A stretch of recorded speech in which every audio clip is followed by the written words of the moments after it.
Denizens of the night, welcome to another episode of the macabre, the terrifying.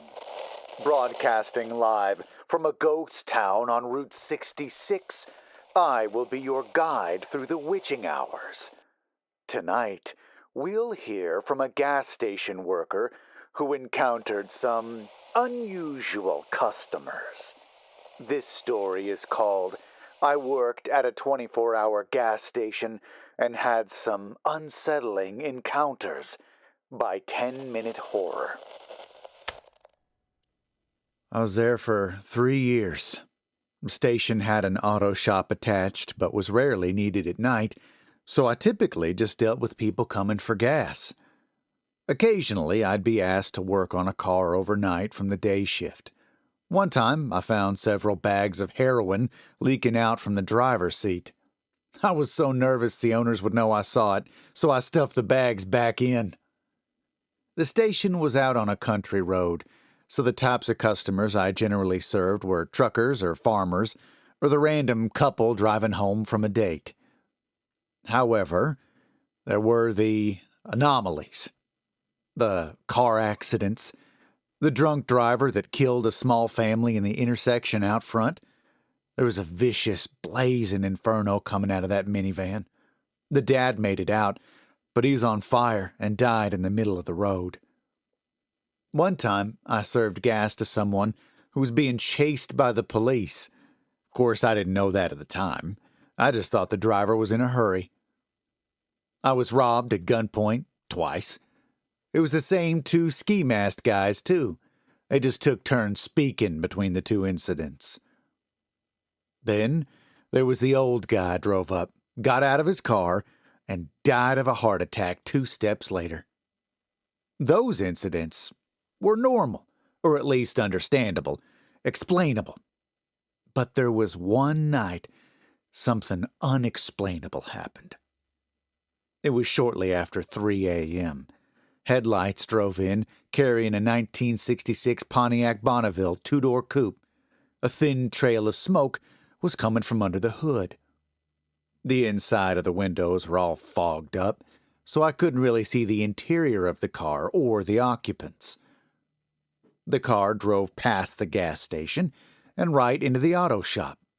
The lights weren't even on inside the shop, but the headlights lit it up. I went to greet the driver and flipped on the overhead lights of the shop, but they came on weak and dim.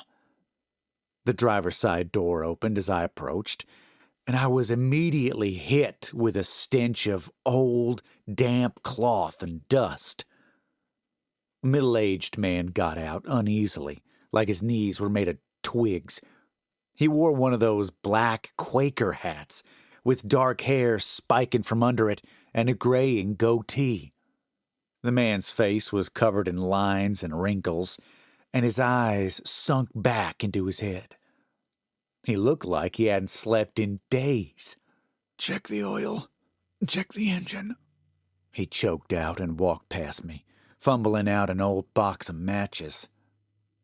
The passenger door closed, and a middle-aged woman stood there. She had thick, dark hair that looked like it was greased through with gel and matted to her head. An uneven set of bangs cut across her forehead. The woman carried the same sunken-in eyes as the man, but her face was covered in days-old makeup. Rosy cheeks, blue eyeliner, red lipstick. Even through the smearing, you could tell it was applied with heavy exaggeration. Then the woman smiled at me. I wish she hadn't. Her teeth were dirty orange and speckled with black dots. Her gums were dark gray. I noticed she only had the front 6 teeth on her upper and lower jaws. She didn't appear to have any molars, which I shouldn't know, but she couldn't stop smiling to reveal that. The moment the woman saw me, her lips had stretched into a wide-mouthed grin that curved downward like a catfish. It was a strange and frightening smile, like it was pulled and stretched over a screaming face. The woman began speaking to me, but she spoke so softly I couldn't hear her. I kept leaning forward, trying to get a better ear, but the closer I got, the further her voice sounded. Then I realized we were inches from each other's faces. Her breath was rancid as she spoke, and I finally heard what she was saying. "Don't go in the car." The woman pulled back, and I saw the scream behind the smile in her eyes. She was terrified. "Joan!" The driver was already outside the auto shop, lighting up a dirty-looking home-rolled cigarette. The woman, Joan, followed him. She looked back, continuing to smile, but her eyes told a story of desperation and horror. They gave me chills, and I was happy the two were going to wait outside. I watched the strange couple walk down to the edge of the gas station, where it made up the corner of a quiet country intersection. I turned to the car, not really sure what to do. After I couldn't get under the hood, I figured there was a release latch under the steering wheel. I went to the driver's side door and saw the window was down. I leaned in through the window and searched and fumbled until I found the latch. I flicked it open and saw the hood pop up. As I was pulling myself out, a thought struck me. The window was up when the man drove in. It was up when he walked off. How did it get down? Then my eyes caught the rearview mirror, and what was in the back seat? There was a little boy staring at me. He sat calmly in the middle seat with his seatbelt still on. He had a strange, swirling facial scar that reminded me of a boy I went to grade school with named Johnny Watkins. He'd been attacked by a dog when he was little, and large portions of his face were horrendously scarred. That's what this boy looked like.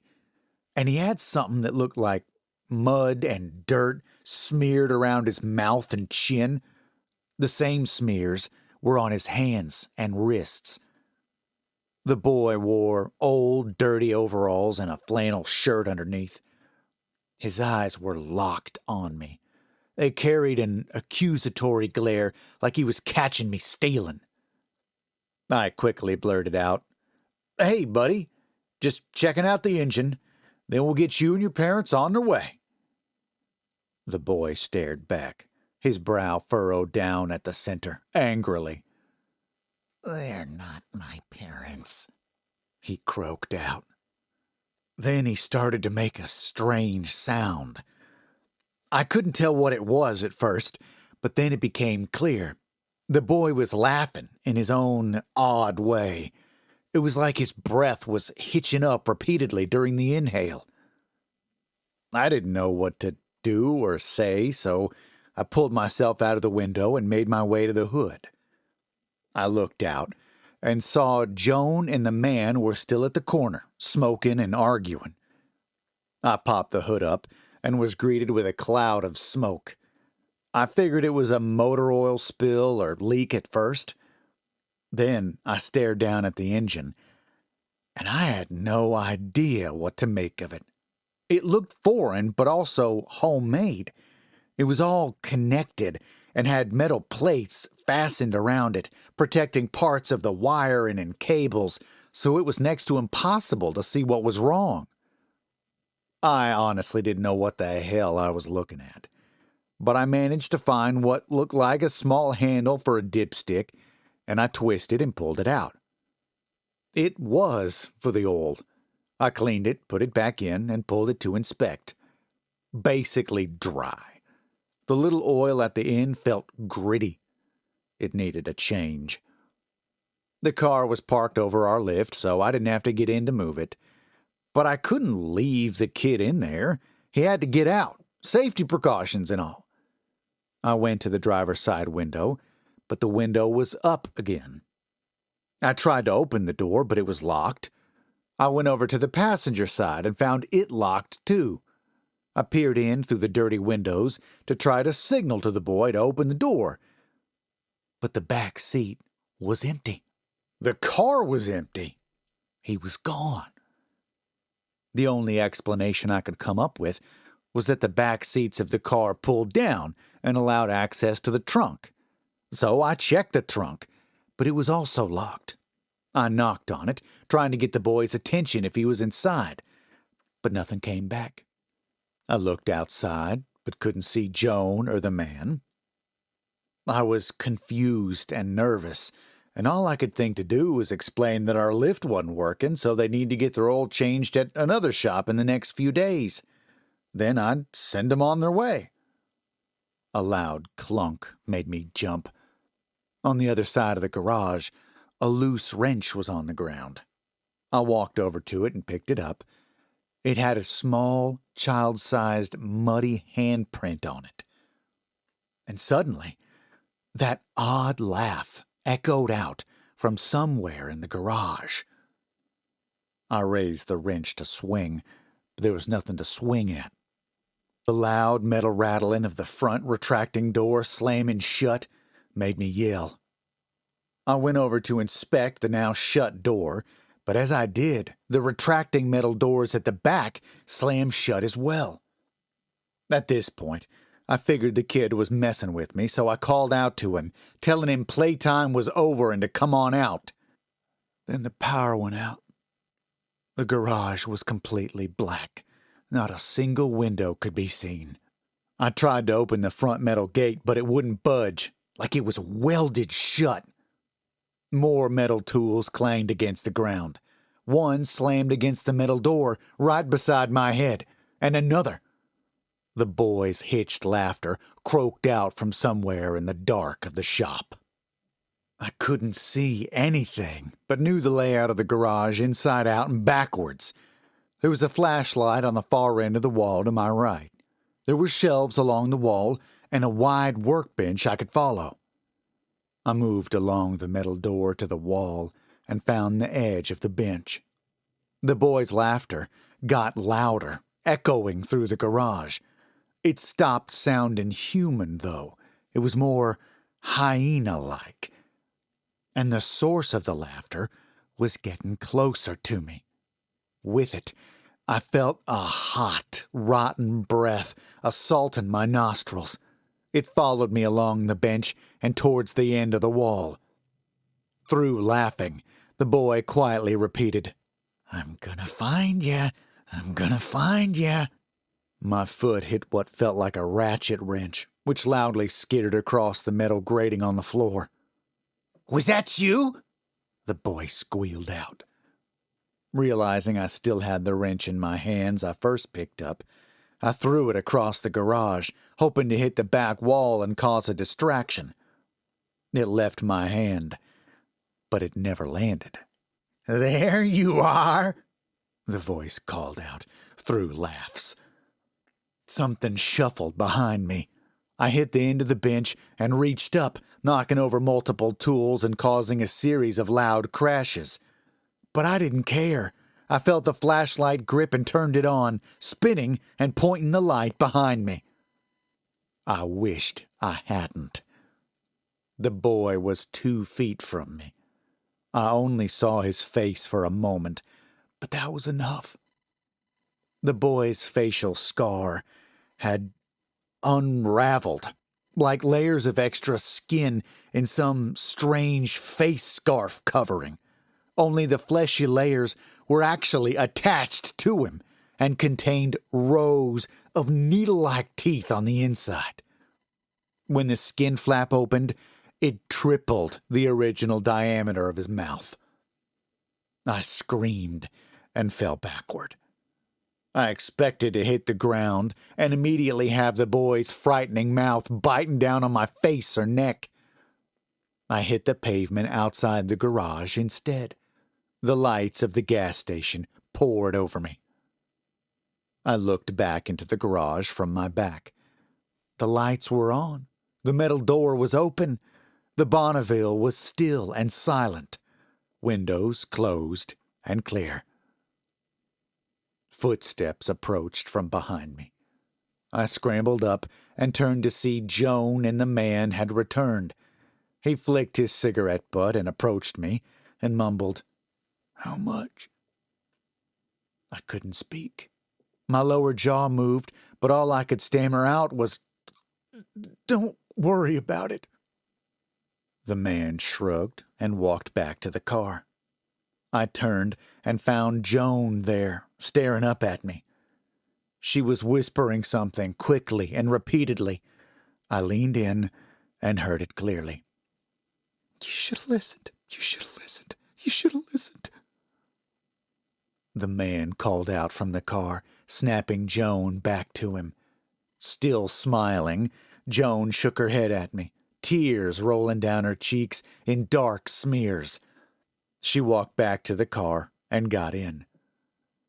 The Bonneville started up and drove past me.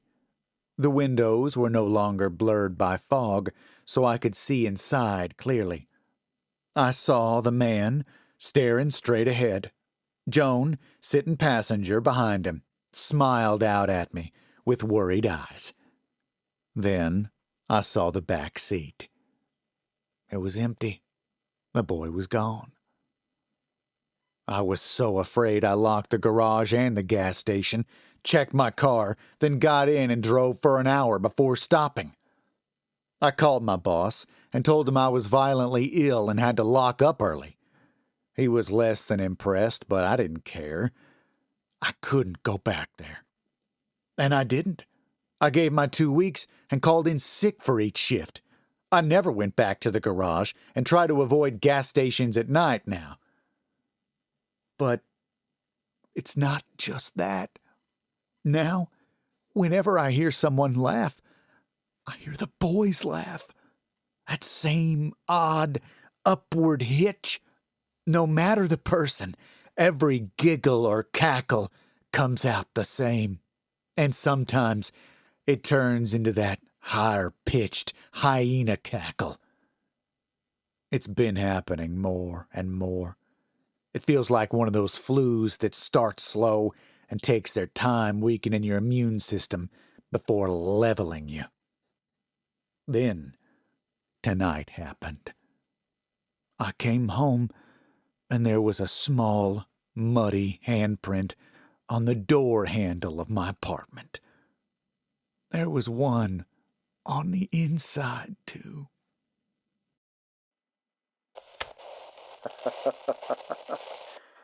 Unfortunately for him, it sounds like this worker forgot the old adage, never take your work home with you. If you enjoyed this story, please follow the link to the author's Reddit page below. Don't forget to leave a like on this video and subscribe for more horror stories like this one. And don't forget, don't fall asleep.